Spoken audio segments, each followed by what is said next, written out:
आज की कहानी आपके मन को भी छू लेगी। जिंदगी हर पल बदलती रहती है। समय कभी एक जैसा नहीं होता।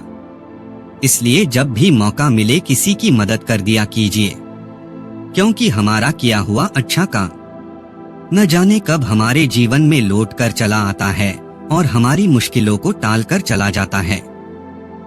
आज की कहानी भी कुछ ऐसी ही है। एक बार हम जोधपुर की एक चर्चित दुकान पर गए।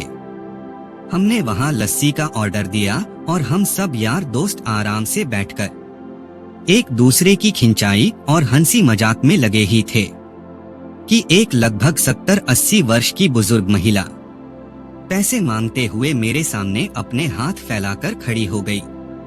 उनकी कमर झुकी हुई थी, चेहरे की झुर्रियों में भूख तैर रही थी, नेत्र भीतर को धंसे हुए किंतु सजल थे।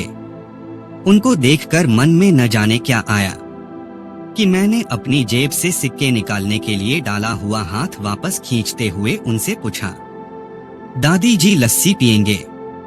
मेरी इस बात पर दादी कम अचंभित हुई और मेरे मित्र अधिक, क्योंकि अगर मैं उनको पैसे देता तो बस 5 या 10 रुपए ही देता, लेकिन लस्सी तो 30 रुपए की एक थी। इसलिए लस्सी पिलाने से मेरे गरीब हो जाने की और उस बूढ़ी दादी के मुझे ठगकर अमीर हो जाने की संभावना बहुत कम बढ़ गई थी।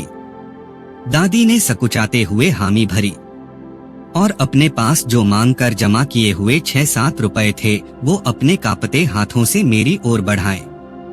मुझे कुछ समझ नहीं आया तो मैंने उनसे पूछा, ये किस लिए? उन्होंने कहा, इनको मिलाकर मेरी लस्सी के पैसे चुका देना बाबूजी। भावुक तो मैं उनको देखकर ही हो गया था।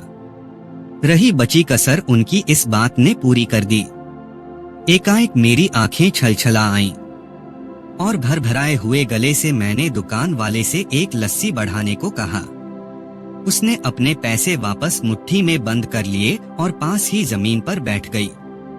अब मुझे अपनी लाचारी का अनुभव हुआ, क्योंकि मैं वहां पर मौजूद दुकानदार अपने दोस्तों और कई अन्य ग्राहकों की वजह से उनको कुर्सी पर बैठने के लिए नहीं कह सका। डर था कि कहीं कोई टोक ना दे, कहीं किसी को एक भीख मांगने वाली बूढ़ी महिला को उनके बराबर में बिठाए जाने पर आपत्ति न हो जाए। लेकिन वो कुर्सी जिस पर मैं बैठा था मुझे काट रही थी।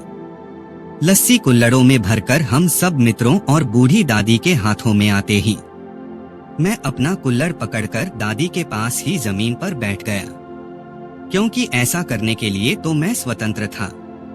इससे किसी को आपत्ति नहीं हो सकती थी। हाँ, मेरे दोस्तों ने मुझे एक पल को घूरा, लेकिन वो कुछ कहते उससे पहले ही दुकान के मालिक ने आगे बढ़कर दादी को उठाकर कुर्सी पर बैठा दिया और मेरी ओर मुस्कुराते हुए हाथ जोड़कर कहा, ऊपर बैठ जाइए साहब। मेरे यहाँ ग्राहक तो बहुत आते हैं, किंतु इंसान कभी कभार ही आता है। अब सबके हाथों में लस्सी के कुल्हड़ और होठों पर सहज मुस्कुराहट थी। बस एक वो दादी ही थी जिनकी आंखों में तृप्ति के आंसू, होठों पर मलाई के कुछ अंश और दिल में सैकड़ों दुआएं थी। न जाने क्यों जब कभी हमें 10-20 रुपए किसी भूखे गरीब को देने या उस पर खर्च करने होते हैं तो वो हमें बहुत ज्यादा लगते हैं। लेकिन सोचिए कि क्या वो चंद रुपए किसी के मन को तृप्त करने से अधिक कीमती हैं? जब कभी अवसर मिले ऐसे दयापूर्ण और करुणामय काम करते रहें, भले ही कोई आपका साथ दे या ना दे। हम बहुत खुशनसीब हैं कि भगवान ने हमें कुछ देने के लायक बनाया है। जब हम किसी गरीब की मदद करते हैं तो महसूस कीजिए कितनी बड़ी खुशी मिलती है हमें भी और उस गरीब को भी। जीवन एक बार मिला है, इसे अपनों के साथ साथ दूसरों के लिए भी यादगार बनाइए। दोस्तों, आशा करता हूँ कि आपको ये वीडियो जरूर पसंद आई होगी और आपको इससे जरूर कुछ सीखने को मिला होगा। तो वीडियो को लाइक और शेयर करना न भूलें और साथ ही कमेंट करके ये भी बताएं कि आपको ये वीडियो कैसी लगी। अगर आप हमारे चैनल पर नए हैं तो चैनल को सब्सक्राइब जरूर करें, ताकि हमारी हर नई वीडियो आप तक पहुंच सके। फिर मिलते हैं एक नई मोटिवेशनल कहानी के साथ। तब तक के लिए स्वस्थ रहिए, खुश रहिए और अपना ध्यान रखिए। धन्यवाद।